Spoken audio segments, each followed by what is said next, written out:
বন্ধুরা, আজ একটি শিয়াল এবং শিয়ালের পাখি বন্ধুর গল্প বলবো। গল্পটি শেষ পর্যন্ত দেখুন। রোহিতপুর বনে একটি শিয়াল ছিল, তার কোনো সাথী ছিল না। তখন সে একা একা রাস্তা দিয়ে হাঁটতেছে আর বলতেছে, এ বনে তো আমার কোনো সাথী নেই, এখন যে আমি একা একা কোথায় যাই কিছুই বুঝি না। একা বনে থাকতে তো ভালো লাগে না। অন্য সাথীরা আমাকে তাদের সাথে মিশতে দেয় না, কারণ তারা তো জানে আমি শিয়াল, আমাকে শিয়াল বলে কেউ পছন্দ করে না। এখন কি যে করি কিছুই বুঝতেছি না। এটা বলে সে হাঁটতেছে। তখন তার ক্ষুধা পেয়েছে। তখন সে রাস্তার পাশে দেখতে পেল দুইটি মুরুগ। তখন মুরুগকে দেখে বলতেছে, এই মুরগগুলোকে যদি আমি খেতে পারি তাহলে তো আমার পেটটা ভরবে, যাই মুরগগুলো খেয়ে আসি। এটা বলে সে মুরুগ খেতে চলে গেল। তখন সেখানে গিয়ে একটা মুরুগকে মেরে সে খেয়ে ফেললো, খেয়ে চলে গেল। তখন রাস্তায় কৃষকের সাথে দেখা হলো। কৃষক তখন তাকে লাঠি দিয়ে দৌড়ান দিল। তখন সে দৌড়ে পালাচ্ছে। হঠাৎ করে হুচুট খেয়ে পড়ে সে অজ্ঞান হয়ে যায়। তখন ওই কৃষকটা আবার চলে যায়।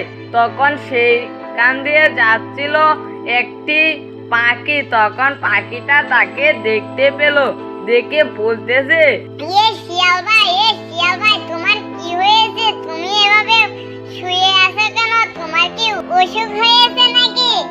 তখন সে কিছু বলতে পারতেছে না, কারণ সে তো অজ্ঞান হয়ে আছে। তখন তার মাথার মধ্যে কিছু পানি দিল। তখন তাকে হুশ করলো। তখন শিয়াল বলতেছে, পাখি, তোমার ঋণ কখনো শোধ করতে পারবো না। তুমি আজ আমার জীবনটা বাঁচিয়েছো। তুমি যদি না বাঁচাতে তাহলে অন্য কেউ দেখতে পেলে আমাকে মেরেই ফেলতো। তুমি আমার জীবন বাঁচিয়েছো, এখন বলো তোমার জন্য কি করতে পারে?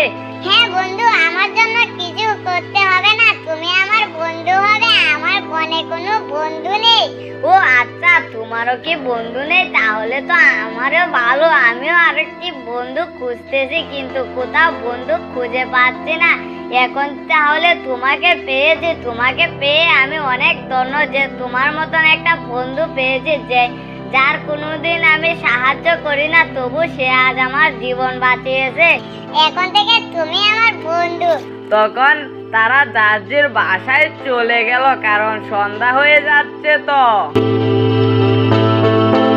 তখন ওই পাখিটা আবার সে তার বাসায় চলে গিয়ে বলতেছে, এই শিয়ালটা তো অনেক ভালো, তাকে শুধু আমি মাথায় পানি ঢেলে সাহায্য করেছি, সেজন্য আমাকে তার বন্ধু বানিয়ে নিয়েছে। এখনো দেখা যায় শিয়াল অনেক ভালো। এই শিয়ালটার সাথে বন্ধুত্ব হয়ে আমার ভালোই হয়েছে। এই বনে তো আমি এখানে একা থাকি, কাল থেকে আমি ওর কাছে থাকবো। দেখি ও যদি রাজি হয় তাহলে আমি ওর কাছে চলে যাব। এটা বলে সে ঘুমিয়ে আছে।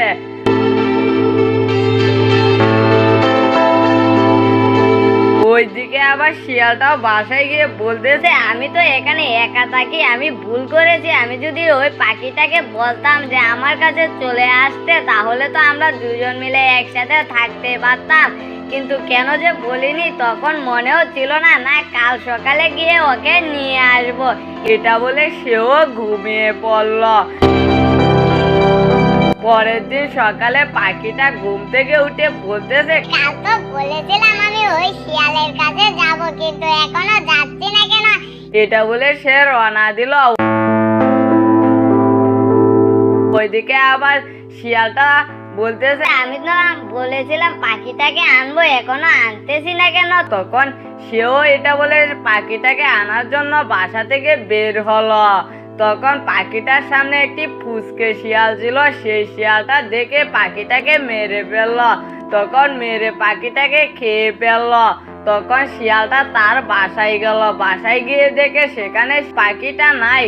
পাখিটা কোথায় গেল কিছুই তো বুঝতেছি না। আমার বন্ধু কি সকাল সকাল বাসা থেকে বের হয়ে যায় নাকি, এটাও তো বুঝতেছি না। আমি তো কাল জিজ্ঞেস করিনি যে কয়টার সময় সে বাসা থেকে বের হয়।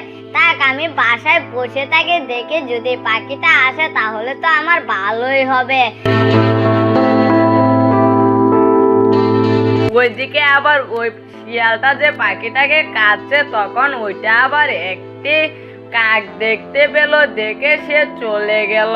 তখন ফুসকে শিয়ালটা খেয়ে বলতেছে, এই পাখিটার গুস্তটা না মারাত্মক হয়েছে, অনেক স্বাদ। এরকম পাখি যদি আরো পাই তাহলে সবগুলোকে খাবো। পাখির মাংস যে এত স্বাদ এটা তো আগে জানতাম না, জানলে তো আমি সবসময় পাখি শিকার করতাম। এখন যাই যে দেখি অন্য কোথাও কোনো পাখি পাই নাকি, তাহলে ওই পাখিটা খেলে তো আমার আজকের খাওয়া হয়েই যাবে। এটা বলে সেও হাঁটতেছে। ওইদিকে আবার শিয়ালটার কাছে কাক গিয়ে বলতেছে, তুমি এখানে বসে আছো কেন? তোমাকে তো আমি চিনতে পারতেছি না। হ্যাঁ, আমি এখানে বসে আছি। এখানে একটা পাখি ছিল, ওর সাথে আমার বন্ধুত্ব হয়েছে। ও অনেক ভালো, ওকে চাচ্ছে আমার এখানে নিয়ে যেতে। ও, তুমি কি ওই পাখিটার বন্ধু? আমি পথে দেখে এসেছি একটি ফুসকে শিয়াল ওই পাখিটাকে মেরে খেয়ে ফেলেছে। আমি সেজন্য ভাবছি ওর বাসায় তো কেউ থাকবে না, তাই এই বাসায় আমি থাকবো ভেবেছি। ফুসকে শিয়ালের তো খবর আছে আমার বন্ধুকে খেয়েছে, আমি আজ ওকে ছাড়বো না। এটা বলে সেখান থেকে সে চলে গেল। কাকটা বলতেছে, পাখিটার বাসাটায় তো কেউ থাকবে না, এখন থেকে আমি থাকবো। এটা বলে সেও বসে আছে।